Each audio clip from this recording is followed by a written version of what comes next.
우리 오늘 본문의 말씀을 가지고 우리 한번 따라 합시다. 우리를 지으신 하나님.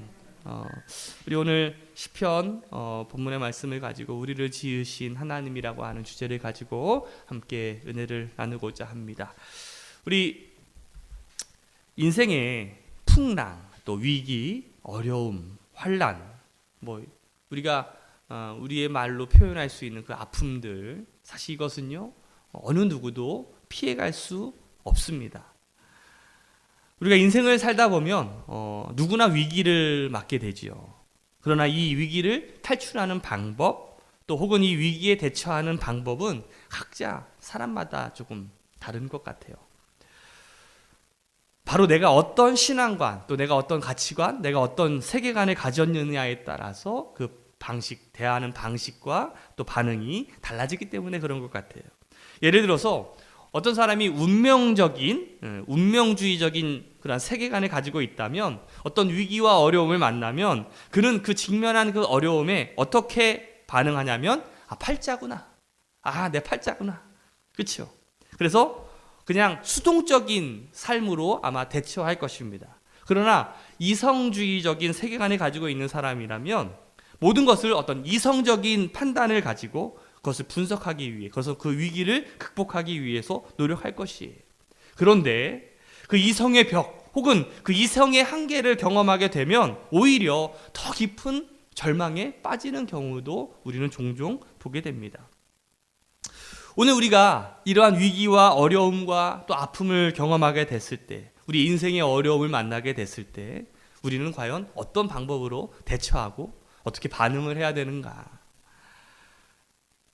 세계 2차 대전이 일어났을 때요, 영국 국민을 어떤 사랑과 존경을 받고 있었던 그 성공의 대주교였던 윌리엄 템플이라고 하는 사람이 있어요. 이 사람에게 그 방송 설교를 부탁을 합니다. 그래서 당시 그 영국이라고 하는 나라가 그 독일 나치에 비해서 또 너무나 열세였죠. 그래서 전쟁이 시작되기도 전에 이미 영국은 그냥 다 죽었구나, 우리는 끝났구나, 패배했구나라는 어떤 패배주의적인 그런 마음과 그런 두려움이, 전쟁에 대한 두려움이 그 국민들 사이에 팽배해 있었습니다.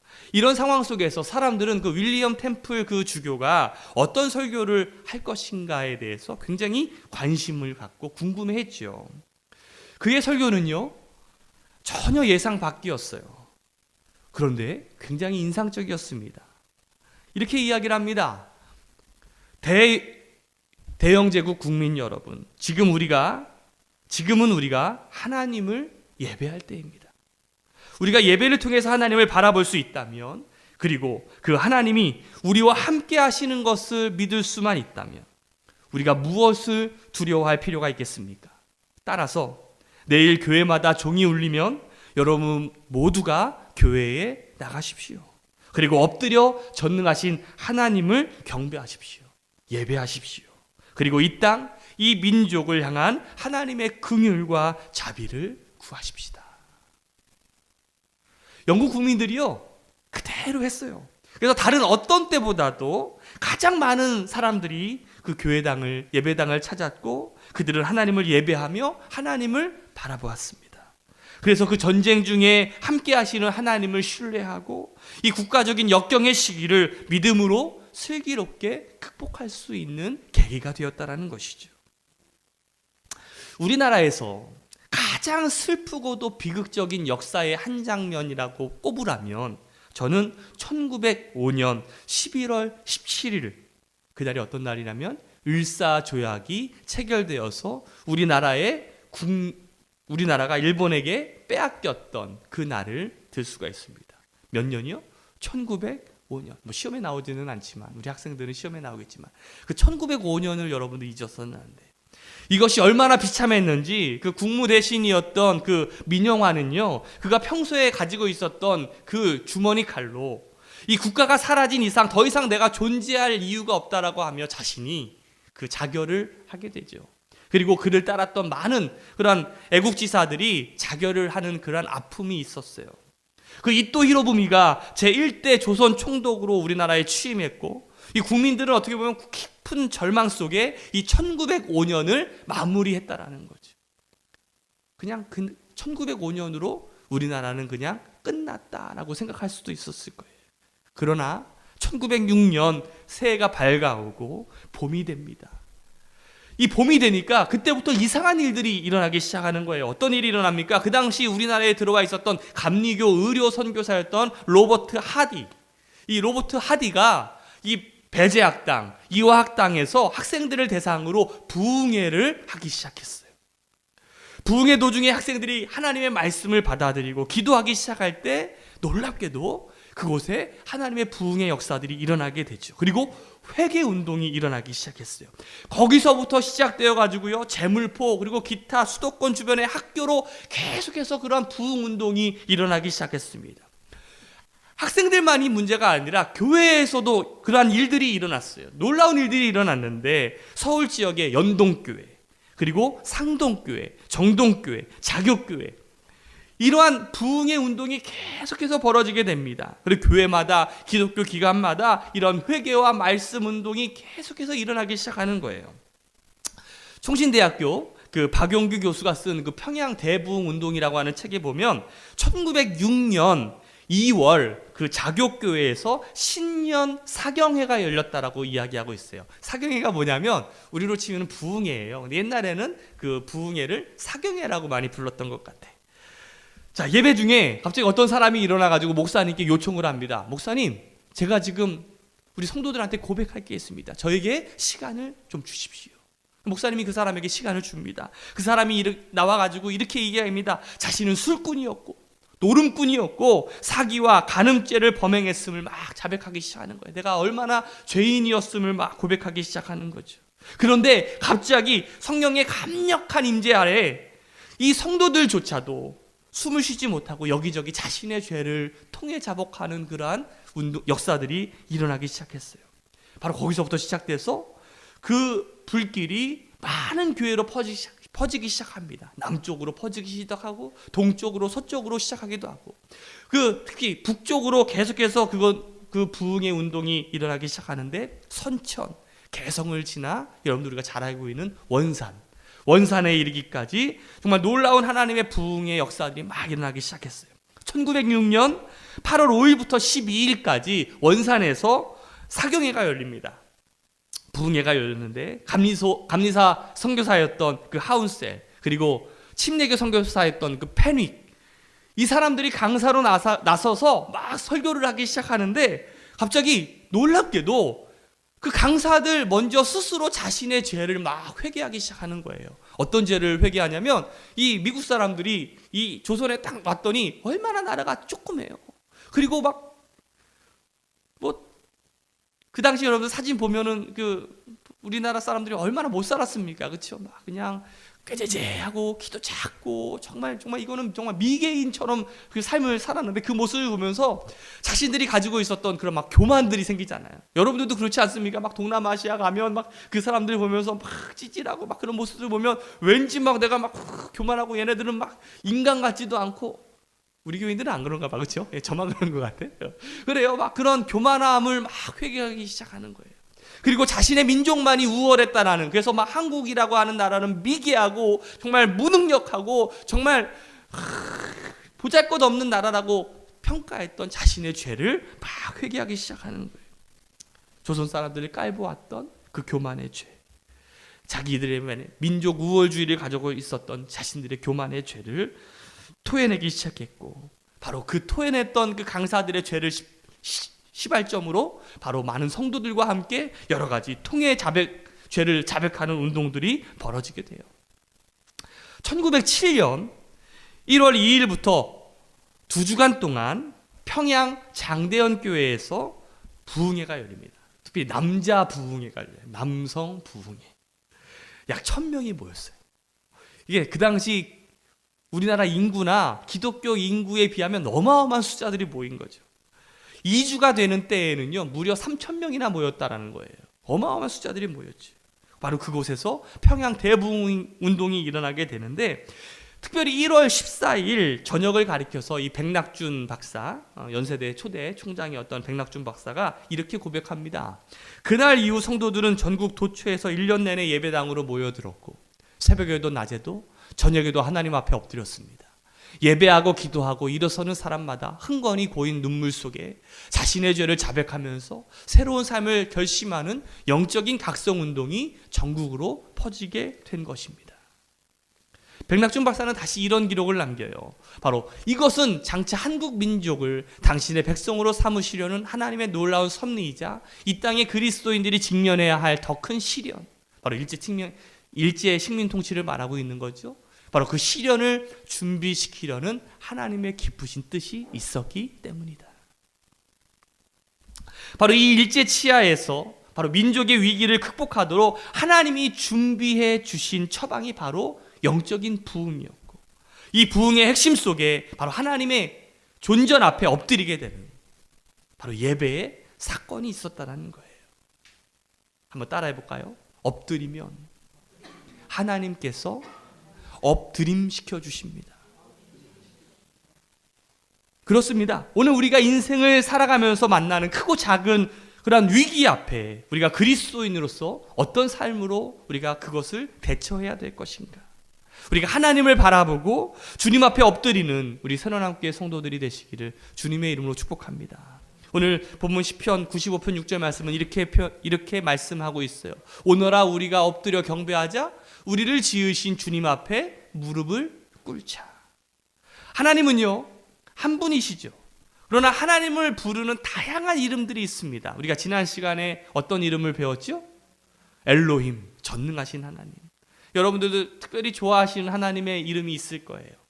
뭐 여호와 라파, 특별히 치료하시는 하나님, 여호와 니시, 우리에게 승리를 주시는 하나님. 그것뿐만 아니라 수많은 이름들이 여러분들이 경험하고 고백되어지는 이름들이 분명히 있을 텐데, 제가 지난 시간에 말씀드린 것처럼 우리가 하나님의 다양한 이름이 있는 이유는 바로 신앙생활, 우리의 신앙생활을 위해서라는 것이었죠. 왜냐? 다양한 하나님의 이름을 경험하는 것, 바로 신앙생활이라는 것은 그 다양한 하나님의 이름을 경험하면서 우리가 살아가는 거예요. 여호와 라파의 하나님을 만나시기를 주님의 이름으로 축복합니다. 여호와 니시의 하나님을 만나시기를 주님의 이름으로 축복합니다.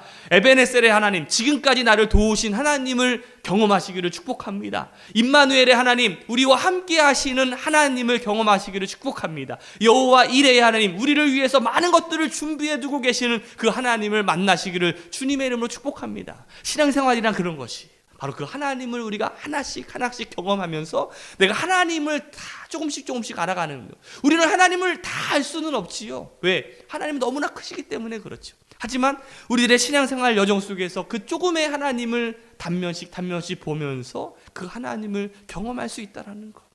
그것이 신앙생활의 신비고 아름다움 아니겠어요?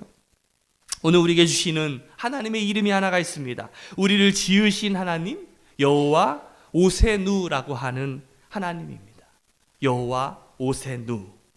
오늘 시편 말씀에 보니까 우리를 지으신 여호와께 무릎을 꿇자, 바로 경배하자라고 표현하고 있는데, 이 우리를 지으신 이 히브리어로 여호와 오세누라고 표현하고 있어요. 여호와는요 하나님이라는 뜻이고, 야훼 하나님이라는 뜻이고, 오세누라는 뜻은 만드신 분이라는 뜻이거든요. 오늘 특별히 4절과 5절 말씀을 한번 같이 읽어볼까요? 시작.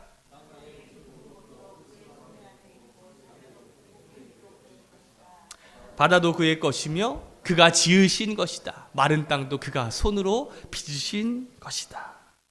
우리가 믿는 하나님은요 이 세상을 창조하신 하나님이십니다. 여러분들 그것을 믿으셔야 돼요. 그것을 확신하셔야 돼요. 땅을 만드시고 산을 만드시고 바다와 육지를 만드시고, 7절에 보니까 그분이 자신이 만든 모든 만물 가운데서 하나님의 형상대로 지음을 받은, 어떻게 보면 인생의 특별한 사랑과 관심으로 만드신 창조물이 있는데, 그게 누구예요? 인간, 바로 우리라고 말씀을 하고 있는데, 그 인간을 하나님께서 특별히 관리하신다라는 거죠. 양육하신다라는 것이죠. 우리 7절 말씀 한번 읽어볼까요? 시작. 그는 우리의 하나님이시요 우리는 그가 기르시는 백성이며 그가 손수 이끄시는 양떼다. 오늘 너희는 그의 음성을 들어보아라. 그분은 우리의 하나님이 되신다는 로이, 바로 우리의 목자가 되신다는, 주님이 되신다는 것이죠. 우리는 그분이 기르시는 양떼다. 그래서 그 양떼는요, 여러분들 양의 특징 아시잖아요. 양의 특징은 연약합니다. 그렇죠? 그리고 양의 특징 가운데 하나는 뭐냐면 눈이 잘 안 보인다라는 거예요.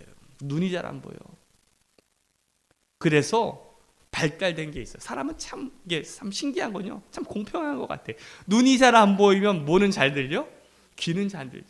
오른쪽을 잘 못 쓰면 왼발을 잘 써요. 참 신기한 것 같아. 다 완벽한 사람은 없죠. 하나님께서는요, 우리의 양떼가 되어 주신, 우리의 목자가 되어 주신다는 것. 양떼 같은 우리들을 인도해 주시고, 이 양떼들이 우리가 살려면 어떻게 해야 되냐면 한번 따라합시다. 음성을 잘 들어야 됩니다. 여러분들은 어떤 음성을 잘 들어야 됩니까? 주님의 음성을 잘 들어야 됩니까? 세상의 음성을 잘 들어야 됩니까? 근데 왜 여러분들 왜 자꾸 세상의 음성을 따라 살아가요? 주님의 음성을 들어야 되는데 왜 자꾸 우리는 세상의 음성이 들리기 시작할까? 우리가 세상의 음성이 들리는 순간 우리는 따라합시다. 죽었구나. 우리 영상을 하나 보려고 합니다. 한번.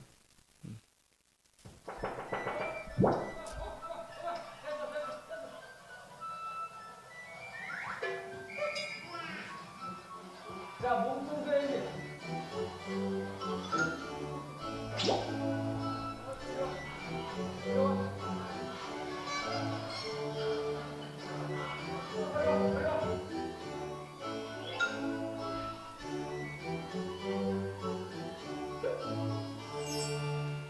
내 말을 들어준다는 게 어떨 땐좀 경이로워요.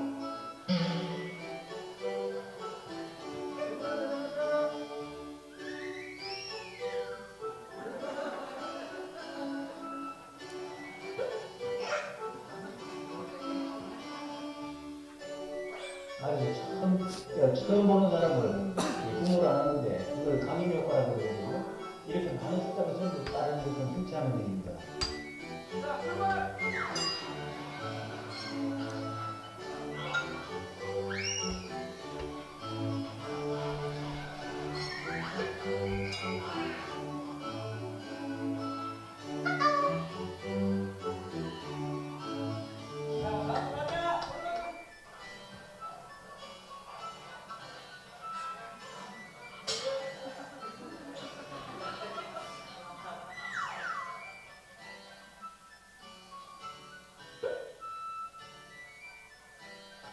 이렇게 되면 다리가 잘라져요.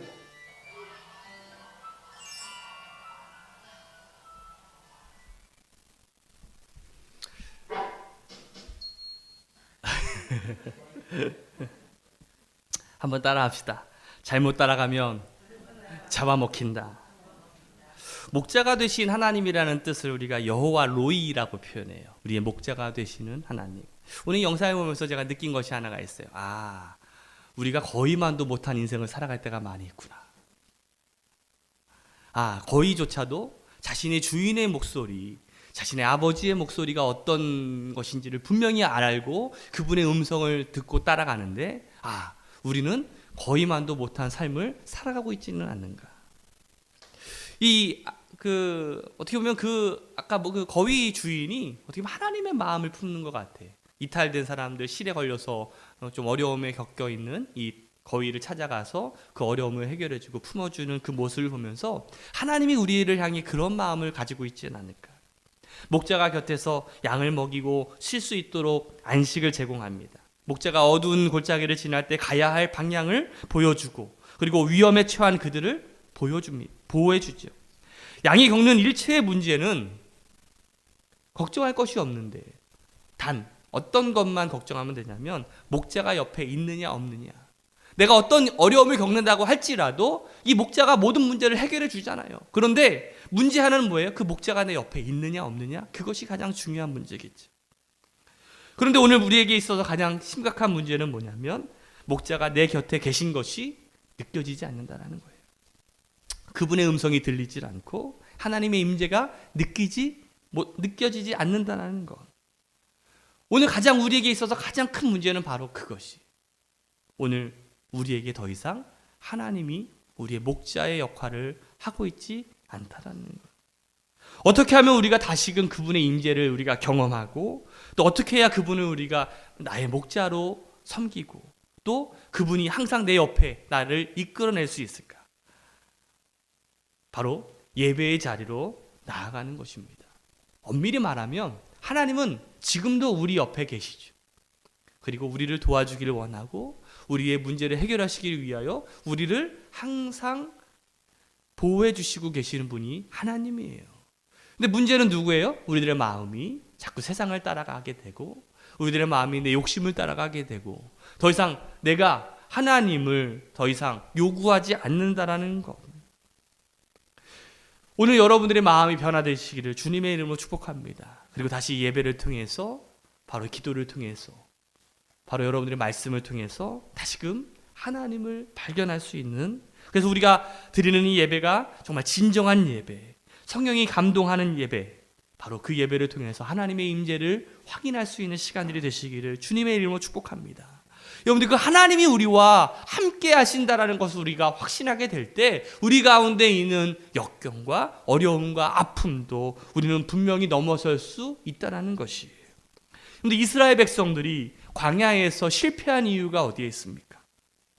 하나님이 이스라엘 백성들과 함께하지 않아서였을까요? 아니었어요. 주님은 여전히 그 광야길을 가는 동안에 낮에는 구름 기둥으로, 밤에는 불 기둥으로 인도해 주셨습니다. 그럼에도 불구하고 이스라엘 백성들은요, 범죄하고 하나님을 원망했던 이유가 어디에 있었어요? 하나님을 예배하기를 게을리했다라는 거예요. 가끔 예배를 드린다고 할지라도 너무나 형식적이었어. 그들은 하나님의 임재 속에서 하나님을 만나거나 하나님의 음성을 전혀 듣지 못했다라는 사실. 오늘 본문의 말씀은 그분의 음성을 듣고 순종해라 라고 가르치고 있어요. 우리가 예배 시간에 경험되는 하나님의 말씀을 들었다면 그 다음에 해야 되는 일이 뭔지 아세요? 바로 순종이에요. 순종. 예배하고 순종은요 전혀 분리될 수가 없다라는 것이죠. 한번 따라해 볼까요? 순종은 예배의 열매입니다. 그런데 10절 말씀에 보니까 이스라엘 백성들은 이렇게 표현하고 있어요. 그들의 마음이 빗나갔다. 개역 개정에는 미혹되었다라고 표현하고 있는데 우리 10절 말씀 한번 읽어볼까요? 시작. 40년을 지나면서 나는 그 세대를 보고 실증이 났어. 그들은 마음이 빗나간 백성이에요. 혹시 오늘 여러분들의 마음이 빗나가 있지는 않습니까? 다른 것들에 미혹당하고 있지는 않습니까?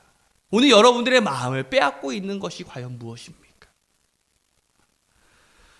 누가복음 우리 11장 34절 말씀에 보면 이렇게 표현하고 있어요. 내 눈은 몸의 등불이다. 그러니까 너의 눈은 몸의 등불이다. 내 눈이 성하면 내 몸도 밝을 것이요 내 눈이 성하지 못하면 내 몸도 어두울 것이다 라고 표현하고 있거든요. 근데 영어 성경을 보면 이렇게 표현하고 있어요. 내 눈이, 그러니까 너의 눈이 성하면, 좋으면, 이거를 어떻게 표현하고 있냐면 싱글 포커스라고 표현하고 있어요. 그리고 내 눈이 성치 못하면이라는 것이 더블 포커스라고 되어 있어요. 이게 무슨 말이에요? 우리는 내 눈이 성하려면, 좋으려면 하나를 바라봐야 되는데 자꾸 여러 개를 바라보고 있다라는 거예요. 결국 그것이 내 몸과 내 영혼을 망치는 것이라는 것이죠. 오늘 여러분들이 정말 주목해서 보고 있는 것이 뭐예요? 여러분들이 정말 여러분들의 관심을 갖고 바라보고 있는 것이 과연 무엇이 있습니까? 오늘 여러분들의 마음이 혹시 빗나가 있지는 않습니까? 다른 것들에 미혹을 당하고 있지는 않습니까? 여러분들의 마음을 빼앗기고 있는 것들, 그것으로 통해 다시금 돌아오시기를 주님의 이름으로 축복합니다. 돌아오는 길은 하나밖에 없어요. 예배를 살려야 돼. 여러분들의 이 예배, 내가 지금 드리는 이 예배 가운데 하나님의 임재, 그리고 내가 하나님만 바라볼 수 있는 그러한 마음을 갖게 해달라고 간절히 하나님께 간구해야 돼요. 예배란 우리의 눈과 우리의 마음을 하나로 모으는 거예요. 싱글 포커스. 바로 누구에게? 하나님께만 우리들의 두 눈과 우리들의 마음이 우리가 가야 된다는 사실이죠. 오늘 우리의 인생이 힘들고 괴로울 때 우리를 창조하신 하나님, 그리고 우리를 목자로 인도해 주시는 그 하나님, 그리고 누구보다 우리의 필요를 누구보다도 잘 아시는 그 하나님을 바라볼 수 있는 우리 저와 여러분들이 되시기를 주님의 이름으로 축복합니다.